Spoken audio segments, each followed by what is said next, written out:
Petrobras vai pedir para a Ibama reconsiderar perfuração de poço na Foz do Amazonas. Câmara dos Deputados aprova texto base do novo marco fiscal e você vai ver também. Vacinação contra a gripe tem menos de 40% de adesão a uma semana do fim da campanha. ONU condena racismo contra jogador brasileiro Vini Júnior e cobra ações de entidades esportivas. No Dia Nacional do Café, vamos conhecer o maior cafezal urbano do mundo, que leva história e educação ambiental à população. Rainha do rock, cantora americana Tina Turner, morre aos 83 anos. Agora no Jornal das 18h30.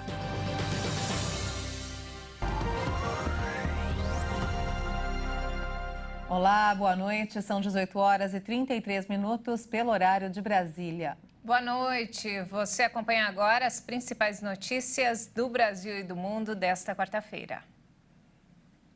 A Câmara dos Deputados aprovou na noite de ontem o projeto do novo marco fiscal que recebeu apoio da ampla maioria dos deputados. Foram 372 votos a favor e 108 contrários. O projeto continua na Câmara para que os deputados votem os destaques, que podem modificar pontos do texto aprovado. Em seguida, a proposta segue para o Senado. Era necessário o apoio de pelo menos 257 deputados para aprovação, mas o texto base conseguiu muito mais. Foram 372 votos favoráveis, 108 contrários e uma abstenção. Ainda pode haver mudanças no conteúdo do texto. Isso porque os chamados destaques, que são os pedidos de análise separada de alguns trechos do projeto, precisam ser votados. Foram 5 destaques apresentados, 4 pelo PL e 1 pela Federação PSOL-Rede. A discussão sobre eles deve acontecer nesta quarta-feira. A votação do projeto foi possível graças a uma intensa articulação do relator, o deputado Cláudio Cajado.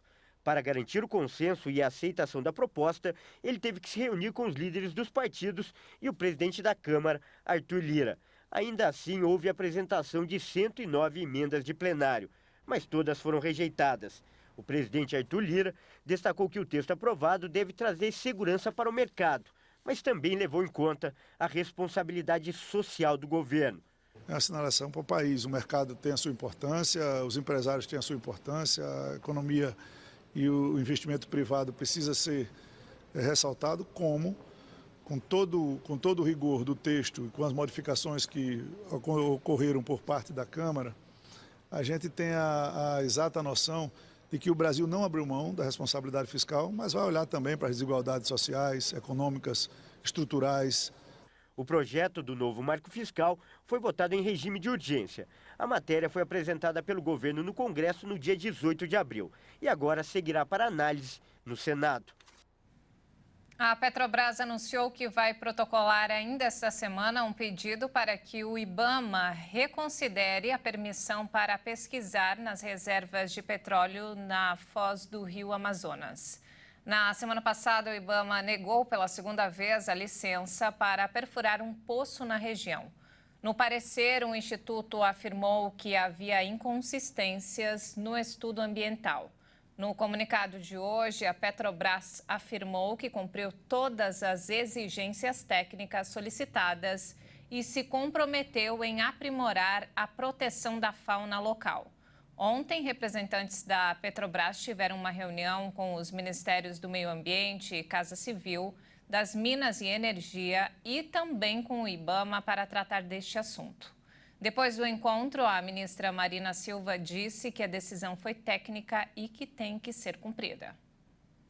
O ministro Alexandre de Moraes, do Supremo Tribunal Federal, suspendeu o vínculo de emprego entre os motoristas e as plataformas de aplicativo.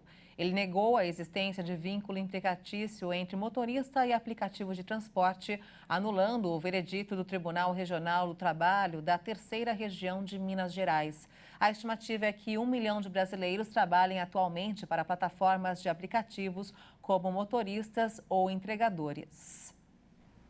E mais de 10 milhões de brasileiros saíram da linha da pobreza no Brasil em 2022. Apesar disso, o número de pessoas consideradas pobres passa de 70 milhões.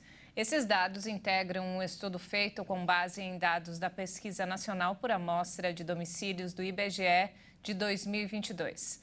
A pandemia de Covid fez disparar a pobreza no Brasil.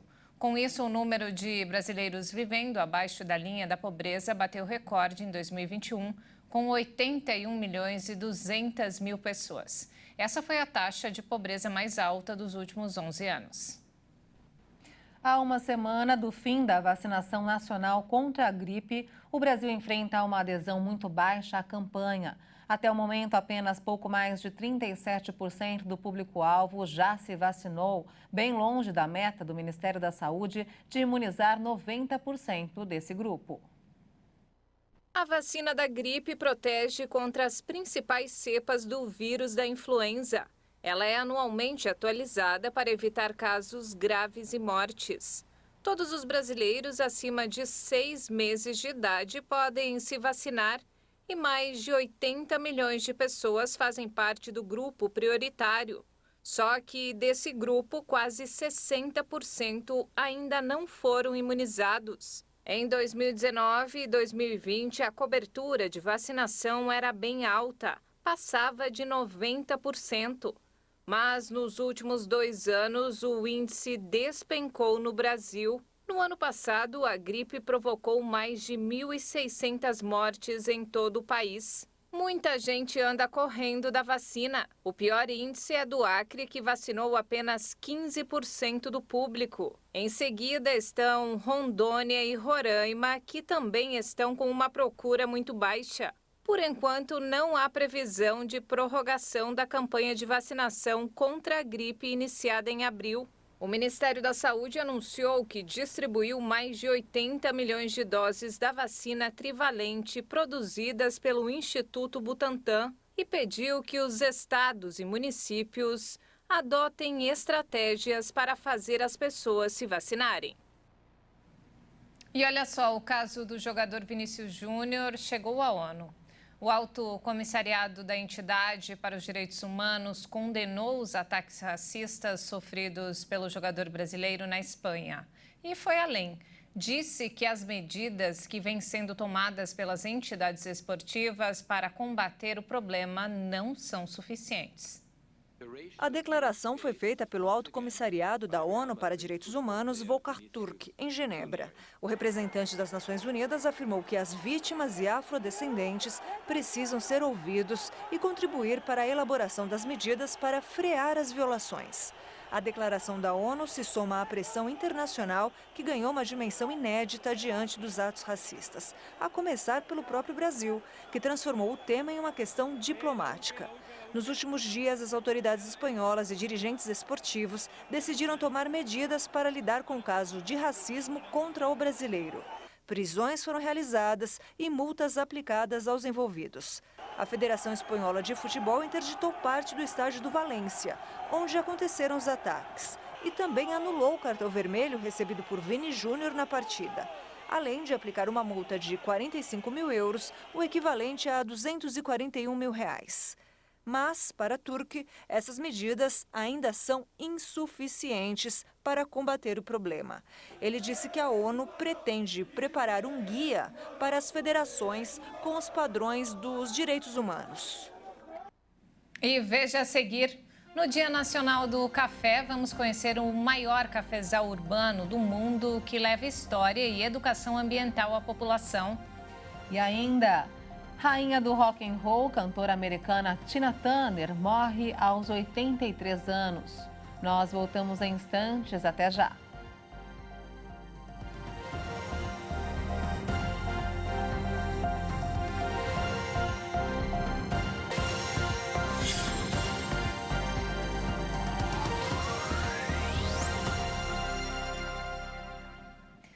Estamos de volta, 18 horas e 43 minutos, pelo horário de Brasília. A Receita Federal liberou hoje a consulta ao primeiro lote de restituição do Imposto de Renda 2023. A nossa repórter Maria Clara Leite tem mais informações. Segundo o fisco, nessa primeira etapa serão pagos 7,5 bilhões de reais a pouco mais de 4 milhões de contribuintes prioritários. como os idosos com 80 anos ou mais, pessoas com deficiência, professores e outros. Esse primeiro lote será depositado no dia 31 de maio. Para os próximos, a ordem segue a data de envio da declaração. Para verificar quando vai receber a restituição, o contribuinte deve acessar o ícone Meu Imposto de Renda no site da Receita Federal, em gov.br. Enquanto já tem gente consultando a data da restituição, muitos brasileiros ainda nem declararam o imposto de renda, cerca de 10 milhões de pessoas. Então a gente aproveita para lembrar aqui que a data final para a entrega da declaração é o dia 31 de maio, semana que vem. E quem não declarar fica aí sujeito a multas e até a prisão, dependendo da gravidade do caso. E vamos agora ao mercado financeiro. O dólar fechou em queda nesta quarta-feira após a aprovação do texto do novo arcabouço fiscal pela Câmara dos Deputados na noite de ontem.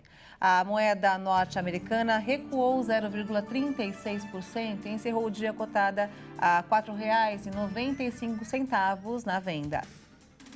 E em plena guerra contra a inflação, o Banco Central Europeu comemorou hoje seu primeiro quarto de século, um período marcado por crises que obrigaram a instituição a aumentar seu campo de ação. O banco, criado em 1º de junho de 1998, tem como missão principal controlar a alta dos preços. A meta é um nível próximo de 2%.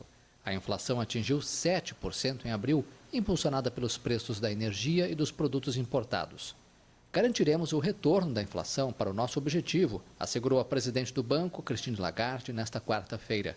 A inflação anual foi de 2,05% em média nos últimos 25 anos, durante os quais 9 países entraram na zona do euro. Agora, a chamada Eurozona tem 20 membros. O banco já passou por outros momentos difíceis, como a ameaça de ver o euro implodir na década de 2010, devido à crise das dívidas públicas. A Assembleia Mundial da Saúde aprovou uma resolução condenando a agressão russa à Ucrânia, incluindo ataques a instalações de saúde. O Brasil se absteve nessa votação. A Rússia também apresentou um texto contra a proposta que reconhecia a emergência de saúde na Ucrânia, mas sem mencionar o papel russo na guerra. E o Brasil também se absteve nesse texto dos russos, que acabou sendo rejeitado. O representante brasileiro disse acreditar que nenhuma das propostas vai contribuir para diminuir os níveis de violência ou reduzir os danos às instalações de saúde na Ucrânia. A chamada guerra ao terror deflagrada pelos americanos em diversos países do mundo, desde o ataque às Torres Gêmeas de Nova York em 2001, foi responsável por mais de 4.500.000 mortes. O levantamento, intitulado como A Morte Sobrevive à Guerra, o impacto reverberante das guerras pós-11 de setembro na saúde humana, tem tradução livre e aponta que morreram entre 4.500.000 e 4.600.000 pessoas, direta ou indiretamente, em função de conflitos com a participação dos Estados Unidos em países como Afeganistão, Paquistão, Iraque, Síria e Somália, nos quais as tropas norte-americanas participaram com menor efetividade. Desse total, aponta o estudo, ao menos 3.600.000 foram vitimadas por efeitos provocados pelos conflitos, como doenças e fome resultantes da destruição das economias desses países. E uma briga interrompeu uma sessão no parlamento boliviano. Deputadas da oposição e governistas se desentenderam por causa de cartazes levados pelas opositoras. Chutes, socos e puxões de cabelo no parlamento boliviano. Governistas e oposição se enfrentaram na noite de terça-feira em uma sessão pública durante a apresentação do relatório de um ministro do presidente Luiz Arce. O ministro de governo, Eduardo Del Castillo, foi convocado ao parlamento para apresentar um relatório sobre a detenção em dezembro do ano passado do governador da região de Santa Cruz, Luiz Fernando Camacho, principal nome da oposição do país. Enquanto defendia a legalidade da detenção, Del Castillo criticou os deputados do CREEMOS, partido de Camacho, e chamou o grupo de radicais, ladrões, violentos que roubam a carteira do povo boliviano. Um grupo da oposição exibiu cartazes com protestos. Em resposta, algumas parlamentares governistas avançaram contra as opositoras para arrancar os cartazes, o que provocou o início da troca de agressões. Bem, chegou a hora de falar de futebol. E o Leonardo Félix traz mais informações sobre as partidas desta quarta-feira na Libertadores da América e na Copa Sul-Americana. Boa noite, Léo. Boa noite, Leonardo. Boa noite, Maria Alice e Juliana. Boa noite a todos que nos assistem aqui no Jornal das 18h30. A quarta-feira está recheada de jogos das Copas Libertadores e Sul-Americana. E para dois brasileiros em especial, esta rodada é decisiva. Ainda mais para o Corinthians, que tem apenas 3 pontos e joga fora de casa contra o Argentino Júnior. O Timão precisa vencer de qualquer maneira para se manter vivo na competição. O técnico Vanderlei Luxemburgo ainda busca o primeiro triunfo no comando da equipe depois de 7 partidas. Já o Flamengo viu ontem o líder do Grupo A, Racing, abrir vantagem, agora com 10 pontos, depois da vitória contra o Alcas do Equador fora de casa. O rubro-negro carioca encara o Nublense, no Chile, e necessita dos 3 pontos para não ficar no sufoco para se classificar para as oitavas de final. E quem também joga hoje, mas bem mais tranquilo, é o Palmeiras, que tem 6 pontos e está em segundo lugar do Grupo C. O adversário é o Cerro Porteño, lá no Paraguai. Eu destaco também o jogão de ontem entre os Atléticos, o Mineiro e o Paranaense. Com 2 gols do Paulinho, o Galo venceu o Furacão de virada por 2-1 e respira na Libertadores, agora com 6 pontos, chegando à vice-liderança do Grupo G. Na Copa Sul-Americana, 2 brasileiros entram em campo hoje. O Fortaleza joga contra o São Lourenço no Castelão e o Santos vai ao Chile para enfrentar o Audax italiano. Na terça-feira, o São Paulo poupou jogadores, mas mesmo assim venceu por 2-0 o Puerto Cabello, na Venezuela. E o Goiás bateu o time peruano do Universitário por 1-0 na Serrinha. O América Mineiro decepcionou mais uma vez e perdeu em casa para o Defensa e Justiça por 3-2 e se complicou na briga por uma vaga nas oitavas de final da Sul-Americana. É isso aí, eu fico por aqui. Boa noite a todos, boa noite também para vocês, Juliana e Maria Alice, com vocês. Obrigada, Léo, pelas informações. Obrigada, Léo. Uma ótima noite para você. E olha só, hoje é o Dia Nacional do Café. Pois é, Juliana, e nesta data especial, nossa equipe de reportagem foi conhecer o maior cafezal urbano do mundo, que fica aqui em São Paulo. Em meio à selva de pedras paulistana, formada por grandes avenidas e arranha-céus, existe um cafezal urbano de encher os olhos. Com cerca de 10 mil metros quadrados de extensão, a plantação fica em uma área na sede do Instituto Biológico da Secretaria de Agricultura e Abastecimento do Governo do Estado de São Paulo, bem próximo ao famoso Parque do Ibirapuera, na zona sul da cidade. Mas muitos dos que passam por aqui nem imaginam que atrás desse prédio existe algo desse tipo. E olha que a plantação é antiga. Foi na década de 1950 que as primeiras mudas foram plantadas aqui para fins de pesquisa científica, além, é claro, de preservar a história do Instituto. O Instituto, na verdade, surgiu por causa do café, né? O Instituto surgiu por causa de um problema que a gente teve aqui nos pés de café, mais ou menos uns 100 anos atrás, chamado broca do café, né? Ele surgiu para pesquisar esse problema e tentar achar uma solução para isso. Hoje o cafezal conta com 2.500 pés de 8 variedades de café, todas consideradas especiais por causa do processo de cafeicultura praticado aqui, passando por técnicas sustentáveis e educação ambiental. A gente não passa nenhum produto químico, né, há certo tempo, né? Aqui faz mais de 10 anos que a gente não passa nenhum tipo de químico, né? Então todas as pragas, todos os problemas são combatidos com controle biológico, né, ou de maneiras mais sustentáveis, digamos. E tudo isso pode ser conferido de perto por quem quer que seja, porque o Instituto é aberto ao público. Tomar conhecimento, né? Muitas pessoas não sabem como pegar um frutinho assim e chegar até o pó, né, que a gente usa todo dia. Você mostra pra gente como é que faz? Mostro sim. Para ser colhido, o fruto precisa estar bem maduro, como mostra o biólogo. Esse vermelho bem escuro, mais próximo do vinho, que é o ideal. E aqui a gente vai levar ele para fazer o processamento lá no terreiro suspenso. Que é este local onde os frutos permanecem secando por 30 dias. Depois de seco, ele vai ficar dessa forma aqui, né? Ele vai passar por uns processos de tirar as cascas e aqui ele está pronto para ser torrado e moído, né? Então aqui ele vai para torrefação e depois para moagem até a gente transformar ele no pó de café do Instituto.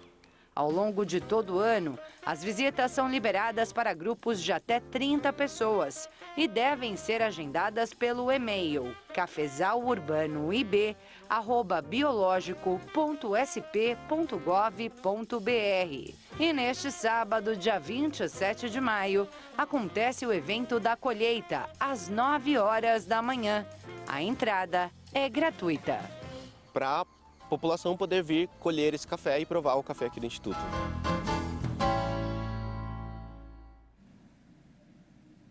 A cantora norte-americana Tina Turner, considerada a rainha do rock and roll, morreu hoje na Suíça, aos 83 anos. A causa da morte não foi divulgada, mas, segundo um representante de Tina, ela morreu após uma longa doença em sua casa, perto de Zurique. Tina Turner encantou milhões de fãs ao redor do mundo e inspirou artistas com sua música e sua paixão sem limites pela vida. Sucessos musicais como What's Love Got to Do With It, Proud Mary, The Best e We Don't Need Another Hero são alguns dos hits da carreira solo de Tina Turner na década de 1980. Entre 1960 e 1970, ela brilhou ao lado do ex-marido Ike Turner, falecido em 2007. Mais recentemente, a cantora havia enfrentado problemas de saúde como um derrame, câncer no intestino e transplante de rim. Pelas redes sociais, famosos lamentaram a morte de Tina Turner.